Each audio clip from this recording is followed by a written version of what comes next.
Hey guys, welcome back to another video. I know I haven't posted in a while. I am sorry. I've just been caught up with life, school, friends, stuff like that. But I have Noah here on my shoulder, and today, you read the title, we're going to be doing top 5 pet reptiles that you should get in 2021. So if you want to stick around for today's video, make sure you like, subscribe, hit that notification bell, and leave a comment down below what video you want to see next. Now let's get into today's video.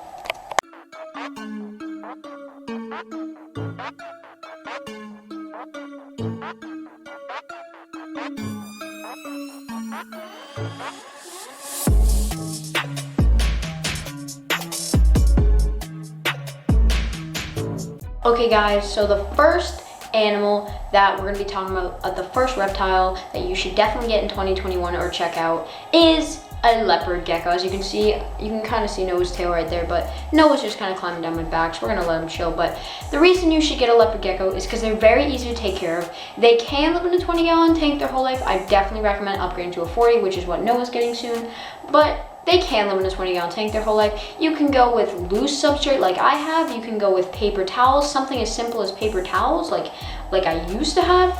And if you are not comfortable with loose substrate, these guys do not need it, but they will obviously enjoy it. You can do a nice bioactive tank for them like I have. You can do just a simple aesthetic tank like I have, like I used to have. It's really up to your personal preference. These guys love being handled. They're very adventurous, and once they're very easy to tame down, and once you do tame down, they are not shy at all and will love coming out to play with you and handle, and they're great homework buddies. Noah loves doing homework with me, and yeah, that's why I think you should get a leopard gecko in 2021. Obviously, do more research on it. Like, don't just be like looking at this little like 20-second clip about it. But yeah, for all these, make sure you do more research. Now, the second animal is a crested gecko. Now, I personally like leopard geckos more than crested geckos any day, but we're not going to talk about that. Crested geckos are arboreal species, so they definitely do like to climb.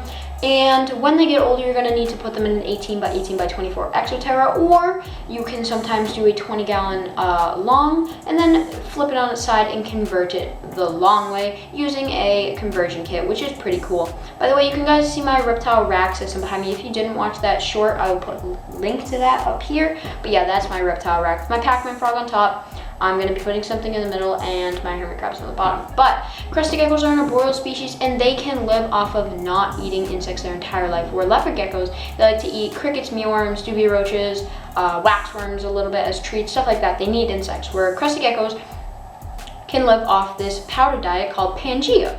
You guys can see this. There's Pangea, Rapashi, and there's a few other more.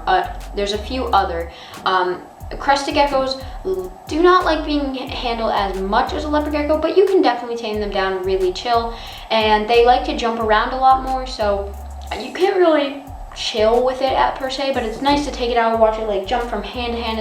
It's just really cool to interact with it. I personally have a crested gecko named Coco, and you can see him in this picture here, but crested geckos are really cool, and yeah, like I said, you can do simple tanks with them. I do recommend loose substrate though, because they do need that high humidity around 60 to 70%, and with leopard geckos, obviously it's more dry. So it really depends what you're looking for in a species.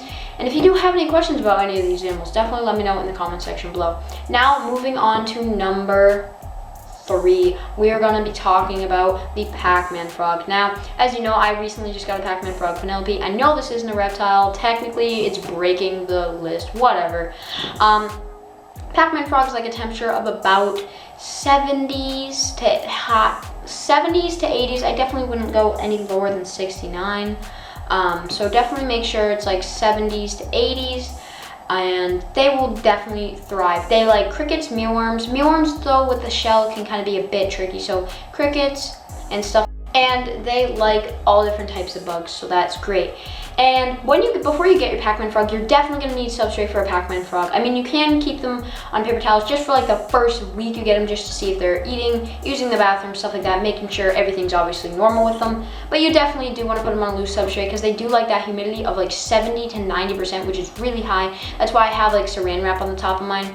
You can use lights for Pac-Man frogs, believe it or not. I know that's a misconception. Even though mine's an albino, that light is like really, really dim. So don't worry, it's not too bright. And Pac-Man frogs are really cool. They sit there all day though. They don't really move, but when it comes to feeding time, they're a whole different animal.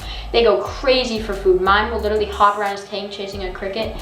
Her name's Penelope, and they are just super, super active, and it's super crazy. I just love Pac-Man frogs so much. Moving on, and you can get them in many different colors, and they can live in a 10-gallon their whole life. So that's definitely really cool. Moving on to pet number 4 that you should get in 2021. I think if you are looking for an aquatic creature, but you don't want something that's super hard or gets super big, but you want a turtle, definitely look into mud and musk turtles. They stay very small. I think the biggest getting around 5 inches, so that's a 50-gallon tank. I've seen some people do a 40. They need like a nice hot basking spot of around 90 to 95 degrees. They need that UVB, obviously. They need that good filtrations. I'd recommend like a good, nice big canister filter. They definitely need some food. You can feed them turtle sticks, things like lettuce, tomatoes, vegetables, stuff like that. And the occasional, you can definitely feed them some crickets too. As a baby, they love crickets. Even as an adult, some crickets, mealworms. They will bite a lot. Musk turtles like to bite a lot, but when they're babies, they don't really bite that much. And as long as you start using tongs when feeding them, they will learn that the tongs mean food, the hands don't. And turtles are just a great addition without having to have a huge snapping turtle pond like I do. That video will be coming out soon because Crush is going in his pond pretty soon. If you don't know, Crush is my female common snapping turtle. And yeah, so that is the number 4.